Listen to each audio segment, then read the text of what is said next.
let's get into the holiday details, Carissa. We start with Stolas waking up to so many horse plushies and figures, as well as a poster that reads "Believe in Horse Self," and a trio of horse asses. Then a horse lamp, a height sign that reads, "Must be this tall to horse." Probably stolen from Lululand, given the Lulu Lane smudged writing near the bottom. And My Demon Pony. Why am I not surprised Blitz would have that on his TV? Maybe he uses it to cope with his supposed horrific horse-related backstory? But it's way too long and way too dramatic. Okay, that's gonna bother me forever. When Stolas opens the medicine cabinet, we see a box of Hell of a Night sleeping pills, and a figure of a nurse horse that looks close to Nurse Redheart from the My Little Pony series. Wait, does that violate the...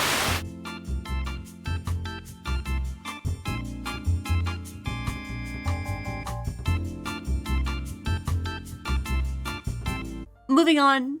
Anyone else want a "yes, I do really need all these horses" mug? Or at least the horseshoe napkins?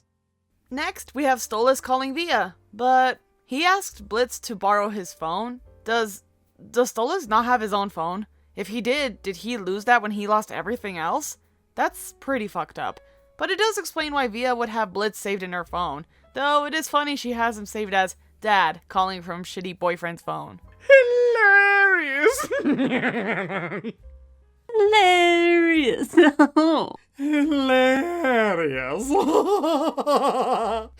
Hilarious! Right. You know what's not hilarious, though? Andre having the butlers covering up Stolas' portrait with his own. The same one, multiple times. That's just sad. I do like that Blitz has Via saved in his phone as Via, parentheses, Stolas' bird daughter. I guess the last thing he would want would be for him to not remember her name, at least at this point, and accidentally deleting her number. Next up, to the shops. In the local market, we have stalls with signs reading things of what I found in other imps' houses. Knives and shit. I hope that one's not literal. Fruit and vag. Sounds like fun. And 100% meat product. That last one sounds right up Stolas' alley, if you know what I mean. Hey-o! Oh, Volko, that joke was beneath you. You sure it's not beneath Stolas when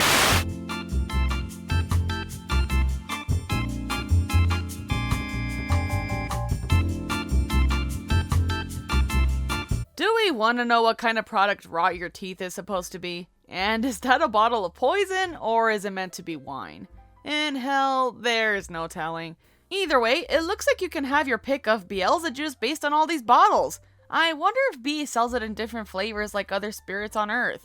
If she does, you know there's a cotton candy flavor in there somewhere. Glad to know they have laundromats in hell. Thanks Satan for Mr. Suds, a laundry hero who says, "Do your fucking laundry, you lazy," and it cuts off. Wait, does he have that weird S thing on his chest we all drew in school? They really do have those everywhere. You know what else seems to be everywhere? Imps having trouble in the kitchen.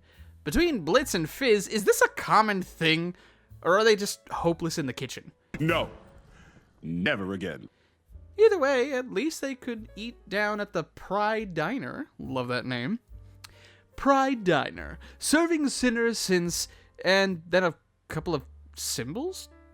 I'm guessing ever since hell came to be.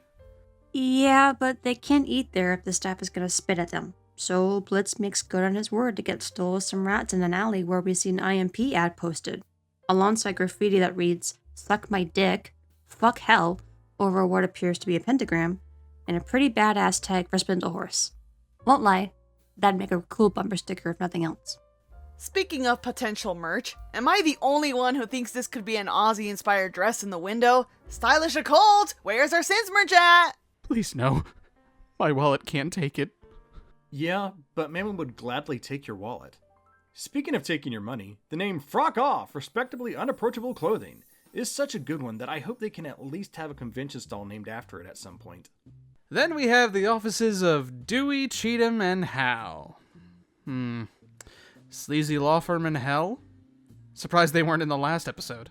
Then again, given the injustice system of the Sins, they probably wouldn't have done any good either way. But that's in the past. In the present, we see Blitz's adorable horse calendar, and we've got more doodles. We can see Blitz and a horse, of course, both wearing Sinmas hats, a string of lights, and a Sinmas tree. Oh, wait. Should we be concerned about that? No, fun is free, but we can afford nice things. We know Blitz was Stolas' only friend, but did Paimon seriously only buy him things to pacify him so he never had any genuine fun that didn't cost anything? That would explain a lot, but also kind of feeds into the notion of money can't buy happiness, which we all know means it can bring comfort, but not necessarily fulfillment. Stolas is actually a pretty good example of this when you think about it. Speaking of bringing comfort, I'm sure Blitz is comforted by the fact that they can finally have the office insured. They've been needing it for so long. The fuck is insurance? Please tell me you got that insurance thing. Everyone, stop fucking up my wall! Satan's ass crack! Enough with the wall shit! We have a door! It's insured. It must feel good to finally be able to afford it, given all their offers at the end of Mastermind. You gotta love the attention to detail and who's celebrating what for the holidays. Luna, throughout the entire first half of this episode, is constantly seen basically binge-eating biscuits, chips, and more, given that Hellhounds seem to be more associated with gluttony. Whereas Blitz, flipping the couch earlier, fits with Imps being more affiliated with wrath. The scorching hot brimstone bites probably have a good kick, but the Chaos Crisps seem to have a special Sinmas edition, cotton candy flavor. I never know how to feel about sweet chip flavors. But I do love me some decorations. The Sinmas lights being the colors of each ring is a nice touch, as well as the countdown to Sinmas calendar. I wonder if there's a significance to the candles everywhere. You know, aside from fires of hell. Sadly, knowing Luna, I can't tell if all the Beelzebub juice in the fridge is because of Sinmas or just because. Also, Cleaver Hand 6 Ultimate Cleavage? Is that one of those sequels that's actually like the best in the series, or one of those that is so bad it's good? And I know it's called Cleaver Hand, but with the subtitle, what kind of cleavage are we talking about here? I have no idea, but I do know a fun fan theory that's been floating around, and it all has to do with this scene right here. We know Stolas doesn't know anything more than what Blitz told him of Sinmas earlier, so this could be just utter shock at the display of violence, especially given he knows that these two love each other. And he may associate this violence with his time with Stella. But in some cultures, it's believed that owls are able to detect when other species are pregnant. So, given what we find out later with Millie, this shock may be for a whole other reason. On a sillier note, we've got more whiteboard shenanigans! We, of course, have more horse doodles, a happy Sinmas message, stole his horse, as he was dubbed on Instagram, with an arrow saying, be nice to him, he's gay.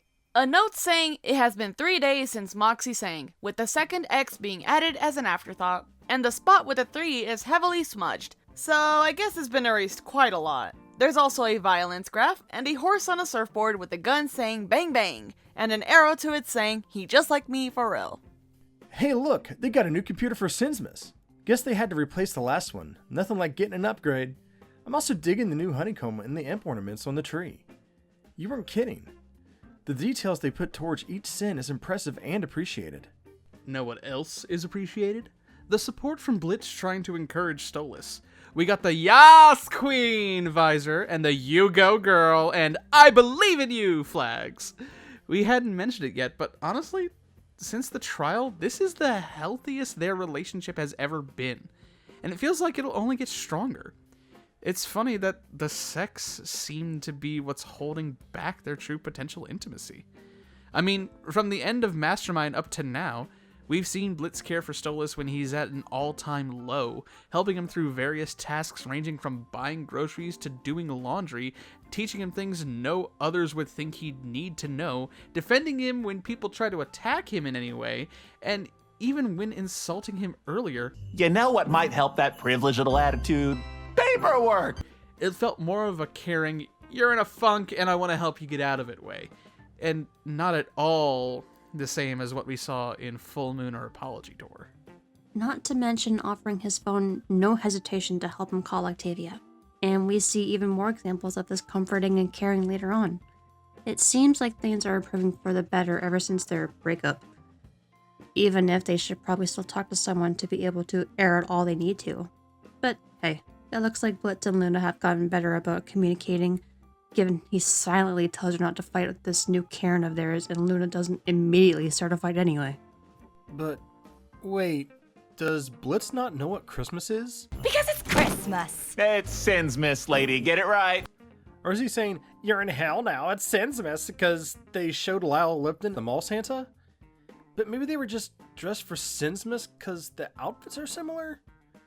I mean, he did have the Santa hats on his calendar, or would they be Satan hats? Satan wearing the traditional Santa hat? Hilarious! But giving South Park vibes. I don't know if this Satan would go for it. Either way, the Mammon hat tree topper is actually kind of funny. I wonder if they always intended on having merch of Mammon as a Sinsmas tree and threw it into the episode as a little gag. Then we head to Via's room, where not only do we see what may be the only remaining portrait containing Stolas in the entire castle, even if he is covered slightly, but supposedly all of his personal items in Via's closet. Probably stuff Stella and Andre didn't want, but Via didn't want to see thrown out. And a Celestial-themed guitar that reads, "Love Dad" on the back. That leads us into Via's first song of the series, and this song hits every single part of my heart. It's absolutely beautiful, and Barrett Wilbert-Weed did an amazing job singing and portraying the hurt and confusion that Via is feeling. I really, really hope we get to hear more of Via's singing next season, and hopefully it's on the more positive side of things. Honestly, I'm a little surprised it took this long to get a song from Via. I mean, hell, her VA is known on Broadway. Working with Vivzy Pop, shocking, I know. But I digress. She was the lead role of Veronica Sawyer in the off-Broadway original cast of Heathers the Musical, as well as the Broadway actress to play Janice in the original run of Mean Girls, as well as multiple other theater credits starting as early as 2011. So yeah, I'm right there with you. I hope we hear more of her too. Maybe a nice duet between her and Luna about not understanding dads or their dads not understanding them. Oh, that would be so nice. Having that connection between the two. I mean, as we saw from Seeing Stars, they've already got a pretty good connection. Yeah.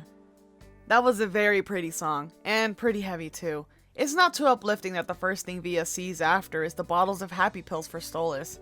And the box probably isn't helping. I mean, are those all his empties, or are they pre-filled so he wouldn't need to get refills? We know he's had trouble keeping track, given that moment in When I See Him, but would that have caused him to stock up to be safe? And if not, would all these empties add up to Via's moment later of her saying, And you needed these! Was this my fault that you needed these? So does that mean you just stayed miserable because of me? Was I some fucking obligation? Is that why you didn't even hesitate when you got a chance to leave? Hopefully, they'll be able to have a decent talk together in the future. Yeah, because it certainly ain't happening right now. Stolas' phone, or wait, is it Blitz's phone? Either way, the phone even says no new messages, check back later. They must have great service though. Seems H-Mobile has 666G cell service. Surprised hell isn't considered one huge dead spot. I'll see myself out. Till the next point, at least. Anyway, it's also pretty cool that the refresh circle is an actual Ouroboros. Again, all of this for less than a second of screen time. That's crazy. Not as crazy as Stolas' little story here. It's a bit better than Ember Lynn's, in my opinion, even if hers might be able to predict the future. The mysterious demon snarled in defiance before Satan. Heat radiated off of him. His glowing eyes blazed with fury. As my demon lover took a stand against his lord, I felt my love for him burn even hotter than the fiery depths of hell. Satan growled, baring his sharp fangs. You dare defy me? Satan roared, his hulking body towering above us. Dare try to tell me how to punish? Yeah, we caught that last episode. We just thought it was more appropriate to talk about here. But I think our bird is feeling a bit pent up, and more than just emotionally. He froze, breath caught in his throat as the other man leaned in. He could feel his warm breath ghost against his trembling beak. His own breath faltered as their lips touched, his lover's breath hot and needy. Their breaths intertwined into one breath. Looking at him was as if he had just reunited with an old lover, and Well, from there it looks like he hit a bit of writer's block. Hell, his creativity is so scatterbrained, the text changes pages and he's got a random but very well done sensual piece. Dude just can't get his creativity on track. Relatable. Seriously. But on another note, I love this little family holiday that Blitz envisions. The "'Tis the Sinsen" mug that Luna has and the elf Moxie plushie. The personalized stocking stuffers, like a pony for Blitz, a bone for Luna, and maybe a new scarf for Via? Even the framed photos on the mantle, though shaded out, are clearly of demons. There's an interesting parallel from Via's view of Blitz stealing Stolas from her, and yet in his vision, he has her included in their shared family. Now we get to some really fun stuff. Look at my girl in her full demon form! So hot, so awesome, so utterly badass! This does raise a question though. Do all demons have a true demon form? We know the Sins do, but that makes sense. And we've seen Stolas show his. But aside from Sins, Royals, and high-level overlords like Alistair and Hasbin, we haven't really seen forms like this. Wait, does Luna have 6 eyes in some shots? Is that normal for these full demon forms? Or is that a hint at her possible family line? Well, that does bring up an interesting theory some people have about Luna. Given this full demon form, the fact that aside from Stolas and Octavia, she's the only one we've seen use the grimoire, and the mystery behind her birth lineage, is it possible that Luna is part Goetia? Or at least part high-level demon? It feels a bit odd to assume that Luna, or any other Hellhound, would have super powerful latent abilities given their place in Hell's hierarchy. And the theories about half-breeds are nothing new. People have been theorizing about Stryker being a half-breed since Harvest Moon, with one of the more recent ones being that he's actually a Royal's or even Satan's bastard son that Satan either doesn't acknowledge or doesn't know about, hence his hatred for the Royals. An interesting thought, but one that sadly we'll have to wait to see for another day. Either way, I doubt we've seen the last of full Luna. And I hope we haven't seen the last of fun callbacks either, like this callback to Lululand. Where is Blitzy? He's my knight in shining armor, not you littler ones. The Prince's Knight needs his sword! And what I feel can only be a callback to the drunk Moxie high five from Spring Broken. I also can't help but feel like this is a nod to the Hydra fight in Hercules. Even down to the hero being swallowed and slicing the head off from the inside. And hey, we finally got to find out what Stolas said that was bleeped in the pilot after so long. Maybe we'll find out what Andrelphus said someday. Must have been crazy since the subtitles literally says profanity bleep. After 2 seasons, we know they aren't afraid to use the captions to spill the beans. But while we recorded this, they did announce the series will be dual streamed to Amazon Prime, and Prime versions would be uncensored. You think maybe we'll get old episodes released uncut? Who knows? I mean, it'd be pretty fun to hear what Stolas actually said to Blitz all the way back in Murder Family, but part of me wonders if stuff like this works better because we don't know what was said, just that it was offensive. Good point. Yeah, well, I guess we'll find out how they do it soon enough. Before we can have our bittersweet ending, we can't help but point out the similarities in between the faces that Via and Stolas make when leaving someone they love. Via kinda mirrors Stolas from the end of Full Moon before leaving him outside the manor as Stolas did to Blitz. Like father, like daughter. Let's just hope that like Blitz and Stolas, Via and Stolas can work things out. Just maybe not without such a potentially world-shattering cause for reunion. For real, we've had so much trauma drama, and it's done pretty well up to now. So let's have one bit of wholesome bittersweetness before we get back to the party. After letting Stolas have a moment to himself, we see Blitz fry up a few brimstones. Seems he wanted to warm up his body temperature so he could provide Stolas with some decent comfort. And we see that Luna, Moxie, Millie, and even the guest of their party giving them time and space together. No surprise that Moxie would start with a gentle approach of Sensmas cookies to try and break the tension. Oh, but we know a different tension is on the rise given Millie's little discovery. We'll get to it in a moment, but while she's in the bathroom, we can see a bottle of creamy bits. Is that a shaving cream or a type of lotion? Not sure. but I wonder if they'll release holiday sweaters like Millie's Sinsmith's Killsmith's sweater, or maybe this time next year we can all play a game of Monopoly Sinsmith's edition. Get greedy or get out. Now the part I'm sure a lot of people wanted to hear about Millie's unexpected +1. We're not going to go into a lot of theories or what ifs on this one, cause let's be honest, plenty of other people have already, and we're honestly okay with just seeing what will happen when it happens.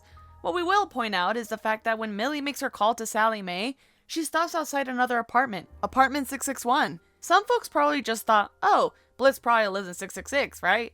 But we know Viv and her team often put in little Easter eggs and details. It turns out that 661, as an angelic number, holds a couple of different meanings. That's right. Some believe that the number 6 resonates with the influence of love, home and family, guardianship, grace, clarity, honesty and integrity, expressing gratitude, compromise and diplomacy, problem solving and solution finding, providing, provision, and material needs being met. Well, we certainly see a lot of that in this episode. Stolas expressing his gratitude to Blitz for what he's able to do, Millie seeking that love of family from Sally Mae, Blitz trying to provide and meet Stolas' needs, Via seeking guardianship which she clearly wasn't getting from Stella, and you can even argue that the team made a compromise on the mission. The money would be nice, but not worth breaking up a family that did no wrong.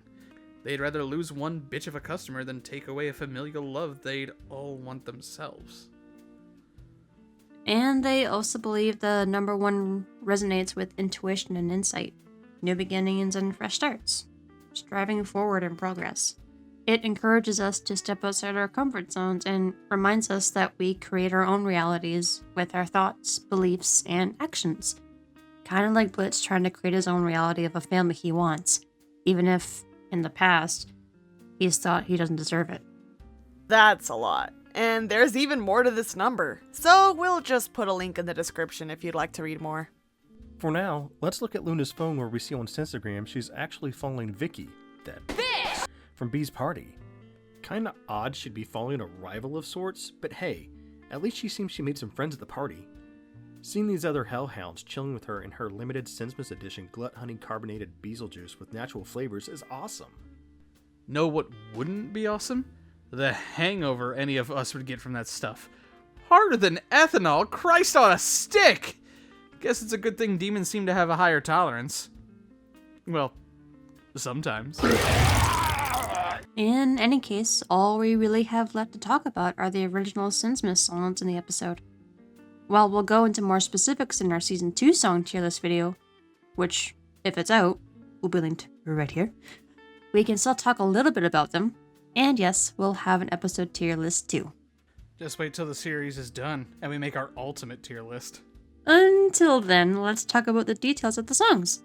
Viv, thankfully, released the full versions of both songs after the episode, so some may not have known that they could hear it all. First up is A Sinsmith's Party, I'll Murder You, by our own Verostica Mayday. Very much feels a little similar to a certain holiday pop hit, wouldn't you say? No, don't say her name. She'll appear. It's not time to defrost her yet.